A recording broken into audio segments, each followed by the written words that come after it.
مسیح میں میرے عزیزو، یہ ساری کائنات، کیا آسمان کیا زمین، سب کچھ خدا ہی کی تخلیق ہے اور خدا ہی اس کا خالق اور مالک ہے، اور وہی اس کا حاکم ہے، کیونکہ کلام مقدس میں لکھا ہے کہ آسمان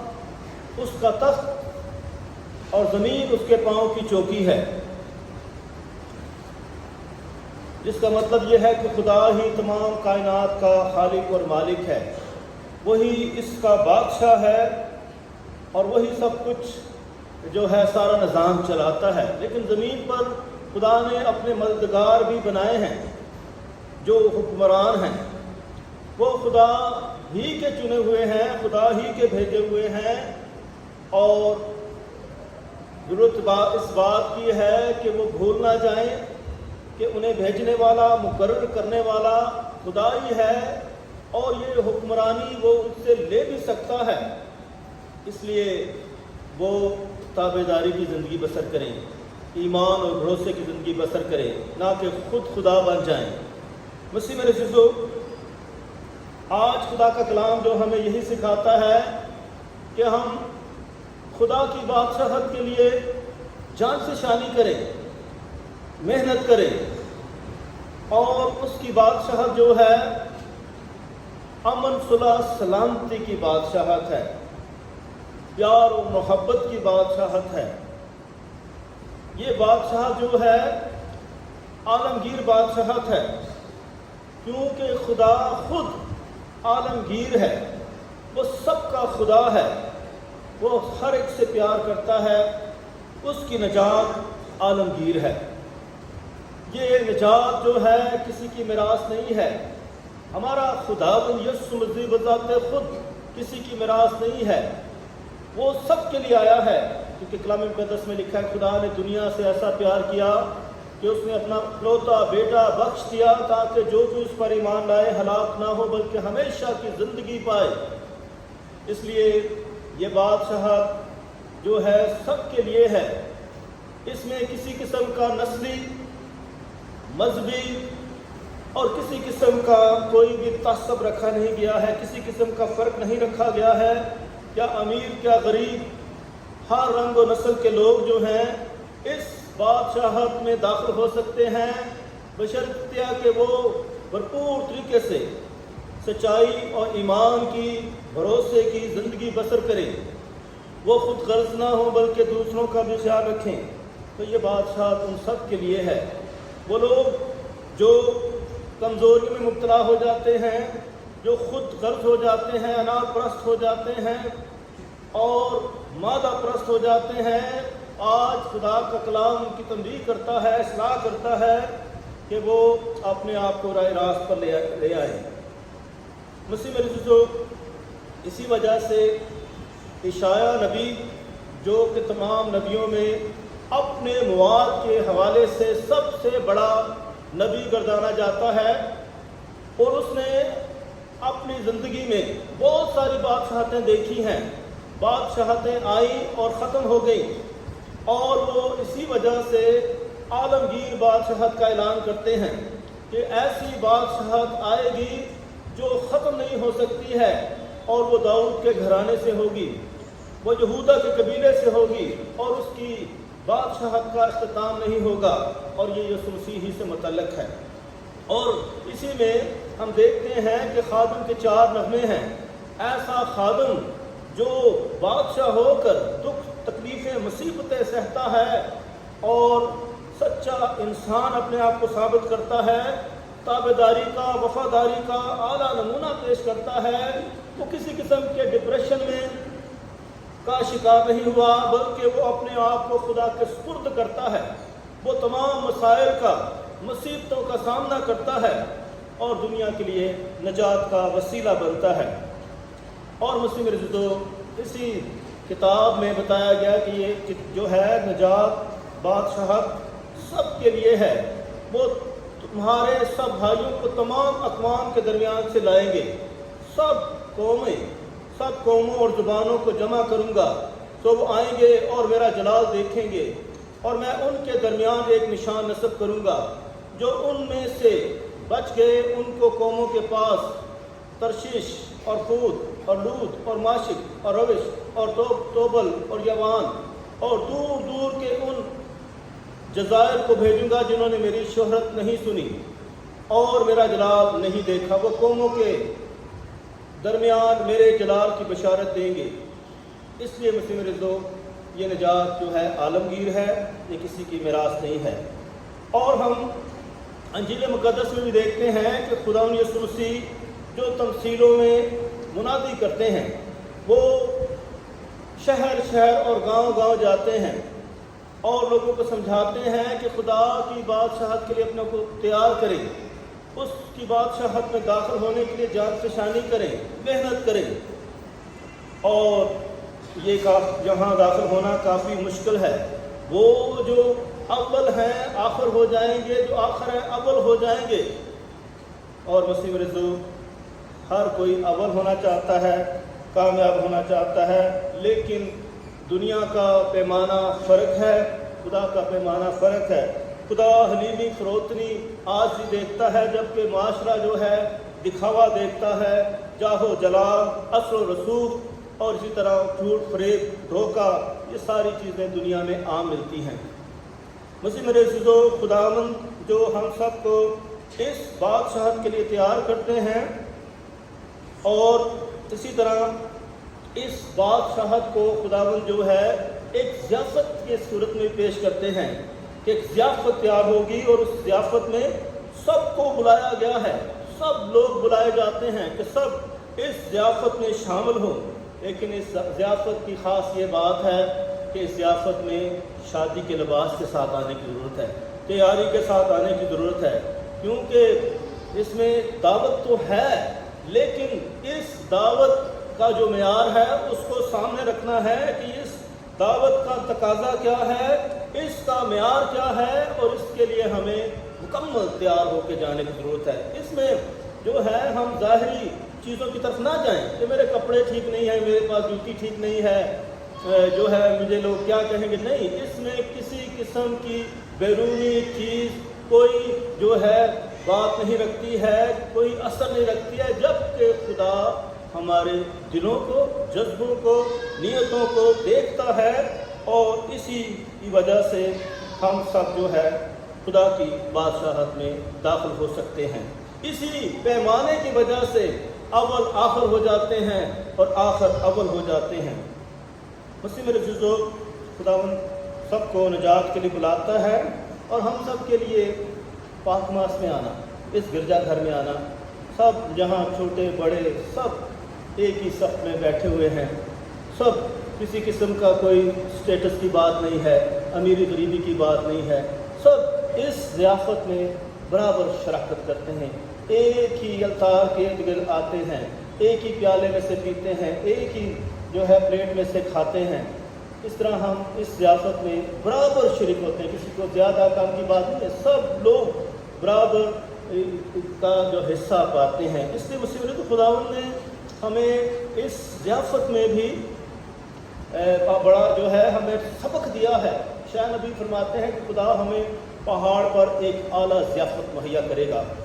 اور اس ضیافت کی بات یہ خداوند کی اس کی موجودگی ہوگی، یہ جو ہے اعلیٰ غذا ہوگی، اور یہ کلوری پر خداوند نے یہ ضیافت دی ہے،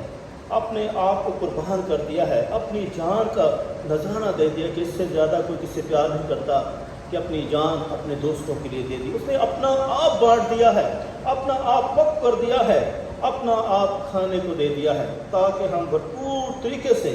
پاک ہو جائیں، نیک ہو جائیں اور نجات پائیں۔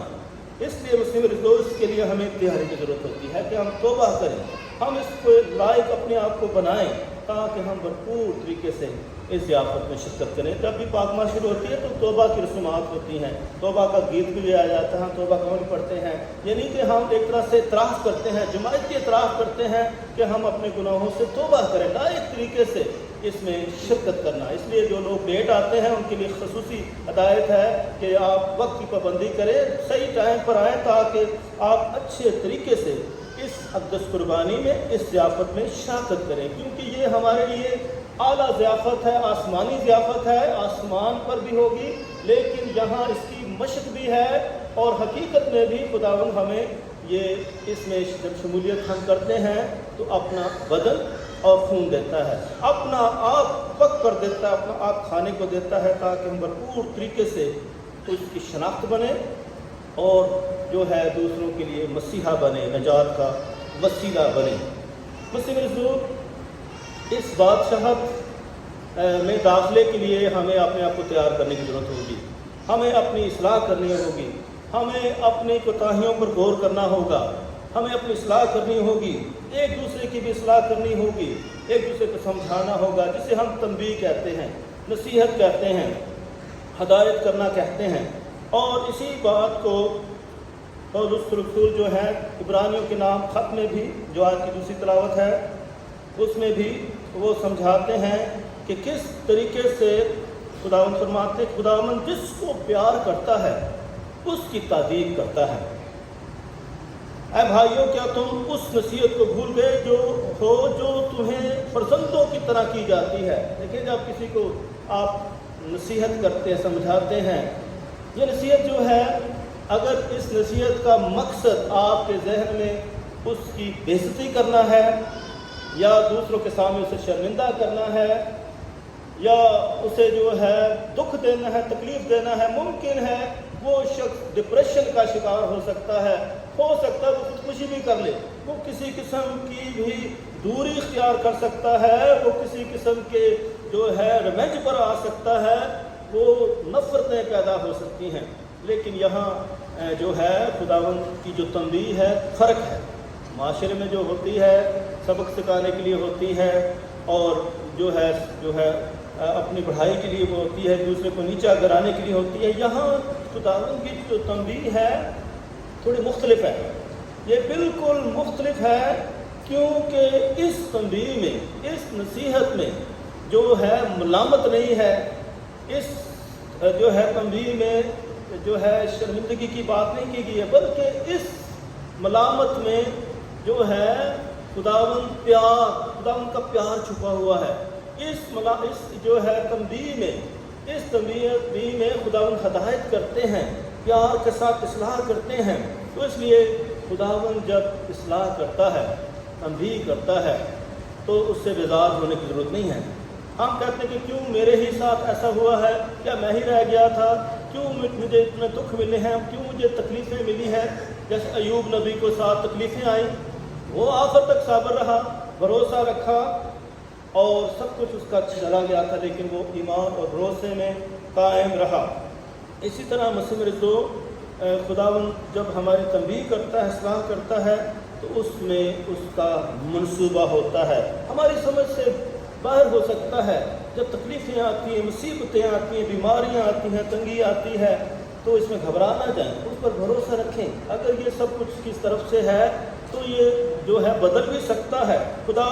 انسان کو بحالی بھی دے سکتا ہے، وہ کامیابی بھی دے سکتا ہے، اس لیے گھبرانے کی ضرورت نہیں ہے۔ عبرانیوں ہی کے نام خط میں ہمیں بتایا جاتا ہے کہ بے شمار ایسی ہستیاں گزری ہیں، ان کا باقاعدہ ذکر کیا گیا ہے، جن میں حابل، نوح، ابراہیم، سارہ، اسحاق، یعقوب، یوسف، موسیٰ، رائب جو کنعانی فاحشہ عورت تھی، جدون، برق، یہ قضات کتاب میں، سمسون، افتح، داؤد اور سیمول، یہ صرف پرانے نام کی بات کریں، یہ ایسی ایماندار ہستیاں تھیں جنہوں نے خدا پر بھروسہ رکھا۔ یہ اپنے آپ کو پردیسی سمجھتے تھے کہ ہم اس دنیا میں پردیسی ہیں، ہمارا اصل وطن آسمان پر ہے۔ انہوں نے ایمان کے ساتھ زندگی کا سفر کیا، بھروسہ رکھا، اور انہیں جو ہے ایمان کے حوالے سے پہچانا جاتا ہے۔ تو مسیح رسول، یہ زمانہ جو ہے ہمیں مادہ پرستی کی طرف لے جاتا ہے، ہمیں خدا سے دور لے جاتا ہے، لیکن ہمیں ایمان اور بھروسے کے ساتھ زندگی بسر کرنے کی ضرورت ہے۔ اور جب ہم خداوند کے قریب آتے ہیں، خداوند کی بات کرتے ہیں، تو دکھ اور تکلیفیں بہت ہیں۔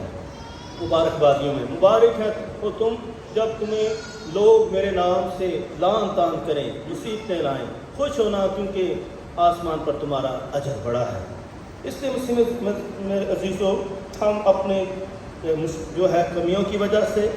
اپنی کمزوریوں کی وجہ سے دکھ اور تکلیف میں کا سامنا کر سکتے ہیں۔ کسی کی وجہ سے بھی ایسا ہو سکتا ہے،